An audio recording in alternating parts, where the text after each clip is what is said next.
Hello and welcome back to our YouTube channel. അപ്പോൾ നമ്മുടെ ഇന്നത്തെ വീഡിയോ എന്ന് വെച്ചിട്ടുണ്ടെങ്കിൽ ഈ ഒരു ടോപ്പിക്ക് എൻ്റെ ഫാമിലി പോലും ചിലപ്പം ഇപ്പോഴായിരിക്കും അറിയുന്നത്. കുറച്ചൊക്കെ അറിയാമായിരിക്കും, എന്നാലും കംപ്ലീറ്റ് അറിയില്ല. അപ്പോൾ അതാണ് ഞാൻ നിങ്ങളായിട്ട് ഷെയർ ചെയ്യാൻ പോകുന്നത്. അപ്പം നമ്മുടെ സ്റ്റാർട്ടിങ് ജേണി എന്ന് പറഞ്ഞിട്ടുണ്ടെങ്കിൽ എല്ലാവരും കുറേ വീഡിയോസ് എല്ലാം കണ്ടിട്ട് ഇങ്ങനെ ചോദിക്കും, എന്തിനാണ് കഷ്ടപ്പെട്ട് യുഎയിൽ നിൽക്കുന്നത്, തിരിച്ച് നാട്ടിൽ പോയിക്കൂടെ, നാട്ടിലാണെങ്കിലും സാലറി ഉണ്ടെങ്കിൽ അതിൽ ജീവിച്ചുകൂടെ എന്നൊക്കെ പറയും. എന്നാലും നമ്മളൊരു ഡ്രീം സക്സസ് ആയി അതിൻ്റെ ബാക്കി എന്തെങ്കിലും ബാലൻസ് ഉണ്ടെങ്കിൽ അതും കൂടെ ക്ലിയർ ചെയ്യാൻ വേണ്ടി മാത്രമാണ് ഞാനിപ്പോൾ യു എയിൽ വർക്ക് ചെയ്യുന്നത് തന്നെ. അപ്പോൾ എൻ്റെ ഫസ്റ്റത്തെ കാര്യം അറിഞ്ഞാൽ മാത്രമാണ് ഇതും അറിയുള്ളൂ കംപ്ലീറ്റ് ആയിട്ട്. അപ്പോൾ ഞാൻ ആദ്യം ഇറ്റലി പോകാൻ വേണ്ടി പ്ലാൻ ചെയ്തതായിരുന്നു യു എയിൽ വരുന്നതിന് മുന്നേ. യു എ എന്ന് പറഞ്ഞ ഒരു നമ്മളൊരു മൈൻഡിൽ യു എയിൽ പോയിട്ട് വർക്ക് ചെയ്യുക എന്നുള്ളത് ഞാൻ എൻ്റെ ജീവിതത്തിൽ ഞാൻ വിചാരിക്കാത്തൊരു കാര്യമായിരുന്നു കേട്ടോ. അപ്പോൾ യു എയിൽ പോകാൻ വേണ്ടിയിട്ട് ആ ഒരു സമയത്ത് ഞാൻ ഇറ്റാലിയൻ ലാംഗ്വേജ് പഠിക്കുന്നു. പിന്നെ ഇറ്റലി പോകാൻ വേണ്ടിയിട്ടാണ് ഇറ്റാലിയൻ ലാംഗ്വേജ് പഠിക്കുന്നു, റൈറ്റിംഗ് പഠിക്കുന്നു, സർട്ടിഫിക്കറ്റ് കംപ്ലീറ്റ് ഇറ്റാലിയൻ ലാംഗ്വേജിലോട്ട് ആക്കുന്നു. സ്റ്റുഡൻസ് വിസ എടുത്തിട്ട് പോകാനായിരുന്നു പ്ലാൻ ഉണ്ടായിരുന്നത്. അത് കഴിഞ്ഞിട്ടാണ് ആ ഒരു സമയത്ത് കോവിഡിൻ്റെ സമയത്തായതുകൊണ്ട് നമുക്ക് പോകാനുള്ളത് അതുപോലെ തന്നെ ഓരോ കാര്യങ്ങൾ ചെയ്യുമ്പോൾ സ്റ്റക്കാവും. അപ്പോൾ ഒരു 1 ഇയറൊക്കെ അങ്ങനെ പോയി. അത് കഴിഞ്ഞിട്ടാണ് സ്റ്റക്കായി ഇനി പോകാൻ പറ്റില്ല എന്ന് അറിയുമ്പോഴാണ് ഇങ്ങനെ ആലോചിച്ചത് ഇനി ഞാൻ എന്ത് ചെയ്യുന്നുള്ളത്. അങ്ങനെയാണ് ഇവിടെ യു എയിലോട്ട് വരാനുള്ളൊരു മെയിൻ കാരണം. ഞാൻ ആ ഒരു സമയത്ത് സ്റ്റക്കായിട്ട് ഇങ്ങനെ ഇരിക്കുക കേട്ടോ, വീട്ടിലിങ്ങനെ ചുമ്മാ ഇങ്ങനെ ഓരോന്ന് ആലോചിച്ചിട്ടിരിക്കുക. അപ്പോഴാണ് എൻ്റെ ഒരു ഫ്രണ്ട്, നോർമലി നമ്മൾ വാട്സപ്പെടുത്ത ചാറ്റ് ചെയ്യുന്ന പോലെ ജസ്റ്റ് എപ്പോഴോ അറിയുന്നൊരു ഫ്രണ്ടിന് ഞാൻ മെസ്സേജ് ചെയ്യാം. ജസ്റ്റ് ഒരു ഇൻസ്റ്റാഗ്രാം സ്റ്റാറ്റസ് ആയിട്ട് അല്ല വാട്സപ്പിൽ സ്റ്റാറ്റസ് ആയിട്ട് കണ്ടിട്ട് ഇങ്ങനെ മെസ്സേജ് ചെയ്യാം. എവിടെയാണ് എന്താ നോർമലി നമ്മൾ ലോങ് ടൈം ആയിട്ട് കാണുന്ന ഒരു ഫ്രണ്ടിനോട്, പണ്ട് കണ്ടിട്ട് പുതിയതായിട്ട് കാണുന്ന ഒരു ഫ്രണ്ടിനോട് മെസ്സേജ് ചെയ്യുന്ന പോലെ തന്നെ നോർമലി മെസ്സേജ് ചെയ്യാം. അപ്പോഴാണ് പറഞ്ഞത് അബുദാബിയിലാണ് വർക്ക് ചെയ്യുന്നത്. അപ്പോൾ ഞാൻ ചോദിച്ചു അവിടെയൊക്കെ എങ്ങനെയാണ്, ഫസ്റ്റ് ഞാൻ സാലറി ആയിട്ട് ചോദിച്ചത്, സാലറി ഒക്കെ എങ്ങനെ കിട്ടും, ജോലി കിട്ടും എങ്ങനെ ഞാൻ ചോദിച്ചിട്ടില്ല. അപ്പോൾ എന്നോട് പറഞ്ഞു 2 months കൊണ്ട് സെറ്റാവും, അല്ല 2-3 months കൊണ്ട് സെറ്റാവും ഇവിടെ വന്നാൽ. ഞാനിങ്ങനെ ഓരോ കാര്യങ്ങൾ പറഞ്ഞു. ഞാനിങ്ങനെ ഇറ്റലി പോകാൻ വേണ്ടി നിന്നെയാണ്. അപ്പോൾ ഇറ്റലിയിൽ എൻ്റെ ഒരു ഫ്രണ്ട് ഉണ്ട്. അപ്പോൾ അവൾ പറഞ്ഞു 2 years എടുത്തിട്ടാണ് സെറ്റിലാവും. ഇവൻ പറഞ്ഞു 3 months എടുത്തിട്ട് ഇവിടെ സെറ്റിലാകാൻ പറ്റും, ജോബൊക്കെ കിട്ടിയിട്ടുണ്ടെങ്കിൽ. അപ്പോൾ ഞാൻ വിചാരിച്ചു കമ്പാരിറ്റീവ്ലി നമ്മൾ ആ അന്നത്തെ ഒരു മൈൻഡ് പെട്ടെന്ന് എല്ലാം വേണം. എനിക്ക് ആ ഒരു സമയത്ത് അങ്ങനെയായിരുന്നു, ഒരു ക്ഷമയില്ലായിരുന്നു.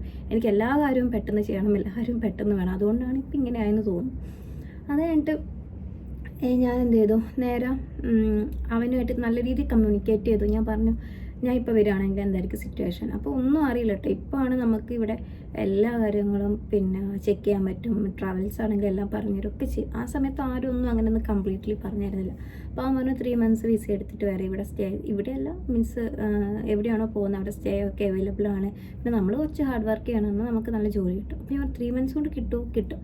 ആ ഒരു രീതിയിലാണ് ഫസ്റ്റ് ഞാൻ ഷാർജയിലോട്ട് വന്നത്. ഷാർജയിൽ അങ്ങനെ ജോബും കാര്യങ്ങളും ചെയ്തിട്ടില്ലെങ്കിൽ ഞാൻ നേരെ അബുദാബിയിലോട്ട് പോയിട്ടാണ് പിന്നീട് ജോബും കാര്യങ്ങളൊക്കെ ഒന്ന് സെറ്റായത് കേട്ടോ.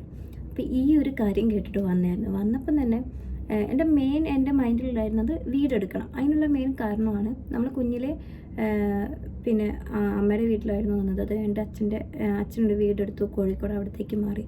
അത് കഴിഞ്ഞിട്ട് എൻ്റെ ചേച്ചിയുടെ കല്യാണം കഴിഞ്ഞത് കണ്ണൂരാണ്, അനിയത്തി പഠിക്കുന്ന കണ്ണൂർ. അപ്പം നമ്മൾ ടോട്ടലി എല്ലാവരും മൈൻഡിലും കണ്ണൂർ സെറ്റിലാവണമെന്നായിരുന്നു.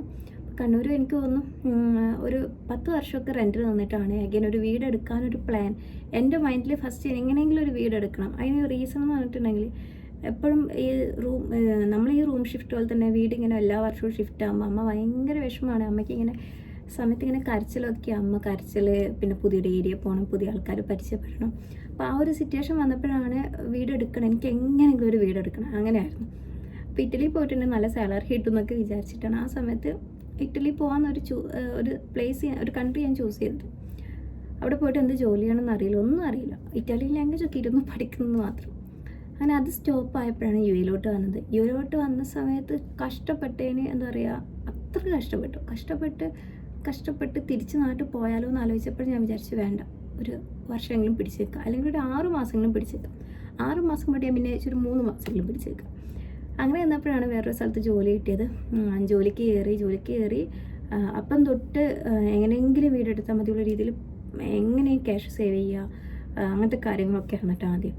പക്ഷേ ഞാൻ ഒരിക്കലും വീടെടുത്താൽ മതിയെന്ന് വിചാരിച്ചത് ഒരിക്കലും പെട്ടെന്ന് വീടെടുക്കണം എന്ന് ആലോചിച്ചിട്ടില്ല. നമുക്കൊരു ആഗ്രഹം ഉണ്ടായില്ല, നമുക്കത് ചെയ്താൽ കൊള്ളാം, വീടെടുക്കണം എന്ന് ആഗ്രഹമാണ്. പക്ഷേ എത്രയും എമൗണ്ട് കൊടുത്തിട്ട് എപ്പോൾ ആ എമൗണ്ട് റെഡി ആവുമെന്ന് അറിയില്ല.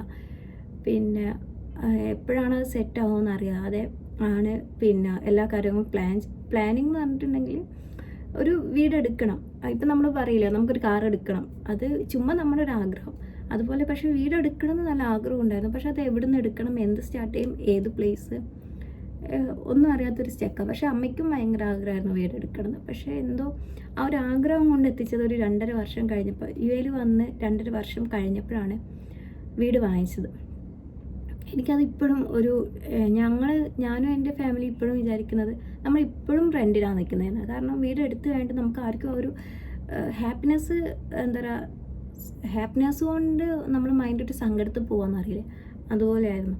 പക്ഷേ നമുക്കിവിടെ നിന്ന് എത്ര കഷ്ടപ്പെട്ടാലും പൈസ വീട്ടിലോട്ട് അയച്ചു കൊടുക്കാന്നല്ലാണ്ട് നമ്മളൊരു വീട് എടുത്തത് വാങ്ങുകയും ചെയ്തു. അപ്പോൾ അതിൻ്റെ കുറേ ഗവൺമെൻറ്റിൻ്റെ സൈഡിൽ നിന്ന് കുറേ സർട്ടിഫിക്കറ്റും കാര്യങ്ങളും ഹോം ലോണും എടുത്തിട്ടുണ്ടായിരുന്നു കേട്ടോ. നമുക്ക് ഒത്തിരി ഇത്രയും സേവിങ്സ് ഒന്നും ഈ 2.5 വർഷം ഉണ്ടാക്കാൻ പറ്റില്ല എന്ന് നിങ്ങൾക്ക് എല്ലാവർക്കും അറിയാം. കാരണം UAE വന്നാൽ തന്നെ ചിലവ് നല്ല കൂടുതലാണ്.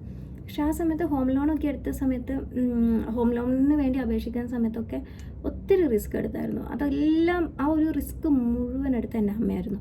അമ്മ അത്രയും കഷ്ടപ്പെട്ട്, അമ്മ നമുക്ക് വേണ്ടിയിട്ട് പണ്ടേ കഷ്ടപ്പെടാൻ തുടങ്ങിയതാണ് ആ ഒരു വീടെടുക്കാൻ വേണ്ടി. എനിക്ക് തോന്നുന്നു ഞാനാണെങ്കിൽ ഇപ്പം ആ വീടെടുത്തിട്ടുണ്ടല്ലോ, കാരണം അത്രയ്ക്ക് ക്ഷമ വേണം ആ സർട്ടിഫിക്കറ്റും കാര്യങ്ങളൊക്കെ ഒരു പ്രാവശ്യമല്ല, ഒരു 100 പ്രാവശ്യമാണ് പോകുന്നത്. അപ്പം അത്രയും ശ്രമിച്ചിട്ട് എൻ്റെ അമ്മ പോയിട്ടുണ്ടെങ്കിൽ അമ്മയാണ് ഏറ്റവും കൂടുതൽ സപ്പോർട്ട് ചെയ്തതും. എല്ലാ കാര്യത്തിലും അമ്മയാണ്. എന്താ പറയുക, നമ്മളൊന്ന് തളർന്നു പോകാമെന്ന് പറയുമ്പോൾ അമ്മയാണ് സപ്പോർട്ട് ചെയ്യുക. അമ്മയാണ് എപ്പം പറയും ശരിയാവും, ജോബൊക്കെ അല്ലേ, ജോബില്ലെങ്കിലും പറയും ജോബ് റെഡി ആവാം മോളെ, ജോബ് ടെൻഷൻ ആവേണ്ട. അതുപോലെ തന്നെയാണ് വീടിൻ്റെ കാര്യത്തിലും. ഞാനത് സെറ്റാക്കാം. അമ്മ ഇതുവരെ ആ ഒരു വിഷമം ഞങ്ങളോട് പറഞ്ഞിട്ടില്ല. ഒറ്റൊരു വട്ടായിട്ട് ഇങ്ങനെ പഞ്ചായത്തിലായിട്ടും പോയ സമയത്ത് ഇങ്ങനെ കരഞ്ഞിട്ടായിരുന്നു വിളിച്ചത്. ഒന്നാമത് നമ്മളെ അമ്മമാർക്ക്, എൻ്റെ അമ്മയ്ക്ക് അങ്ങനെ കേട്ടോ, ഓപ്പണായി പറയുകയാണെങ്കിൽ എന്താ, പിന്നെ പെട്ടെന്ന് നമ്മളൊരു സ്ഥലത്ത് പോയിട്ട് അവിടെ എന്താ ചെയ്യേണ്ടത്, എന്ത് ഫോം ഫില്ല് ചെയ്യണമെന്നൊന്നും നമ്മളുണ്ടെങ്കിലും ഓക്കെ. ഞാനിവിടെ ചേച്ചിയുടെ ഹസ്ബൻഡ്, ചേച്ചി ജോലിക്ക് പോകുന്നുണ്ട്, അനിയത്തി കാസർഗോഡ് പഠിക്കുന്നതാണ്. അപ്പോൾ ഈ ഒരു ഗവൺമെൻറ്റിൻ്റെ വർക്കിംഗ് ടൈമൊന്നും അനിയത്തിക്ക് ലീവ് കിട്ടണമെന്നില്ല. പിന്നെ അനിയത്തി അത്ര റിസ്ക് എടുത്ത് വന്നിട്ട്, അവളൊന്നാമത് BTechന് പഠിക്കുന്നതാണ്. അപ്പോൾ അത്ര റിസ്ക് എടുത്ത് വരാൻ അമ്മയെ സമ്മതിക്കില്ല, അമ്മ എന്നെ ചെയ്തോളാന്ന് പറയും.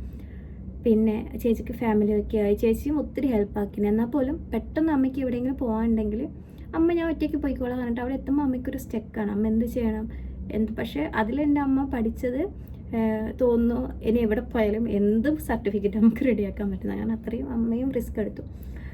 അമ്മ ചിലപ്പോൾ അമ്മ ചെയ്തിട്ടില്ലെങ്കിൽ ചിലപ്പോൾ എനിക്കല്ല നമ്മുടെ ഫാമിലിക്ക് ഒരു വീടെടുക്കാൻ പറ്റില്ല. അപ്പോൾ വീടിൻ്റെ ലോണും കാര്യങ്ങളൊക്കെ ഉണ്ട്. ഇപ്പോൾ പറഞ്ഞു വന്നത് എന്തിനാണ് UAE നിൽക്കാൻ കാരണം. അപ്പോൾ ഇതാണ് ഒരു സ്റ്റോറി. ഇത് കേട്ടിട്ട് എന്താ തോന്നുന്നത്, ഇനി നമുക്ക് ഹോം ലോൺ ഉണ്ട്, അത് അടച്ചു തീർക്കണം, കുറച്ചും കൂടെ അനിയത്തിനെ പഠിപ്പിക്കണം എന്നുണ്ട്. അപ്പോൾ ഇങ്ങനത്തെ കാര്യങ്ങളൊക്കെ നമ്മുടെ ലൈഫിൽ നടക്കുന്ന റൂട്ടീൻ നടക്കണമെങ്കിൽ, ഓരോ കാര്യം നടക്കണമെങ്കിൽ നമുക്ക് എന്തായാലും ഇപ്പം ക്യാഷിൻ്റെ ആവശ്യമാണ്. അത് സമാധാനം വേണമെങ്കിൽ ചിലപ്പോൾ നമ്മൾ പറയും ഈ പാവപ്പെട്ടവർക്കൊരു സംഭവമുണ്ട്, സമാധാനം വേണമെങ്കിൽ ക്യാഷ് വേണ്ടി വരും. പക്ഷേ എല്ലാവരും പറയും ക്യാഷ് ഉണ്ടെങ്കിൽ എന്ത് സമാധാനമാണ്. പക്ഷേ ക്യാഷ് കൊണ്ട് ചെയ്യേണ്ട കാര്യത്തിന് ക്യാഷ് തന്നെ വേണം, അതാണ്. അല്ലാതെ ക്യാഷ് മാത്രം ഉണ്ടായിട്ടൊന്നും ഒരു കാര്യമില്ല. നമുക്ക് ചിലപ്പോൾ ഒരു ക്യാഷിൻ്റെ ആവശ്യം വരുമ്പോൾ അവിടെ സമാധാനം കൊടുത്തിട്ട് കാര്യം ഉണ്ടാവില്ല, ക്യാഷ് കൊടുത്താൽ കിട്ടുള്ളൂ. അപ്പോൾ ഇത്രയും കാര്യങ്ങളാണ് എന്തുകൊണ്ട് ഞാനിവിടെ നിൽക്കുന്നതെന്നുള്ളത് കേട്ടോ. അപ്പം ഏറ്റവും കൂടുതൽ എല്ലാത്തിനും താങ്ക്സ് പറയാനുള്ള ഫാമിലിയിനോടാണ്. എല്ലാവരും ഒത്തൊരുമിച്ചാണ് നമ്മൾ ആ ഒരു വീഡിയോ എടുത്തതൊക്കെ. ഈ ഒരു സ്റ്റോറീസൊക്കെ ഞാൻ ആദ്യം യൂട്യൂബിൽ ഇടണമെന്ന് വിചാരിക്കും. കാരണം ഞാൻ ആദ്യം യൂട്യൂബിൽ വീഡിയോ ഇട്ടുകൊണ്ടിരുന്നല്ലേ. പക്ഷേ അത് കണ്ടിട്ട് ലോങ് ബ്രേക്ക്, എനിക്ക് തോന്നുന്നു ഒരു 4-5 വർഷത്തോളം യൂട്യൂബിൽ നിന്നൊരു ബ്രേക്കായിരുന്നു എടുത്തത്. അത് കഴിഞ്ഞിട്ട് ഇപ്പോഴാണ് ഞാൻ ഒന്ന് സത്യം പറയാച്ച ഫിനാൻഷ്യലി ആണെങ്കിലും മെൻ്റലി ആണെങ്കിലും ഒക്കെ ഒന്ന് ഫ്രീ ആയത്.